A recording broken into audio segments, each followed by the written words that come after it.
হচ্ছে আমি ভিডিও করতেছি। তো এত কদিন যত ভিডিও মানে চুলের কাজ করছি, ভিডিও আর কি ছাড়া হয় নাই নতুন আপডেট কোনো। তো গাইজ তোমরা তো জানো যে আমার বাবার খুব খারাপ অবস্থা, হার্ট অ্যাটাক করছে, হার্ট ব্লক হয়েছে। তো তার জন্য অবশ্যই তোমরা আশীর্বাদ করবা, দোয়া করবা সে যেন তাড়াতাড়ি সুস্থ হয়ে যায়। তো হচ্ছে বাবা এখন বরিশাল মেডিকেলে আছে।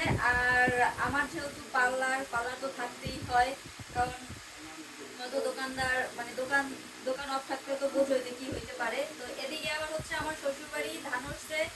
তো বোঝোই তো মানে সব দিক দিয়েই আর কি বিপদ। ধান উঠছে, ধান কাটার কিষান পাইতেছে না, এধারে ধান কেটে কেটে জমিতে রাখছে। শুধু আমাদের না, সবারই মানে ধানের ছিলনেও সবারই সমস্যা চলতেছে, মানে ব্যাপক সমস্যা। কি বলবো, চারোদিকেই আর কি সমস্যা। তো গাইস আমরা ফাইনাল লুকের জন্য অপেক্ষা করি। আর সবাই ভালো থাকবা, শরীরের প্রতি সবাই যত্ন নেবা, আর হচ্ছে আমার জন্য প্রে করবা আমার বাবার জন্য একটু তাড়াতাড়ি সুস্থ হয়ে যায়।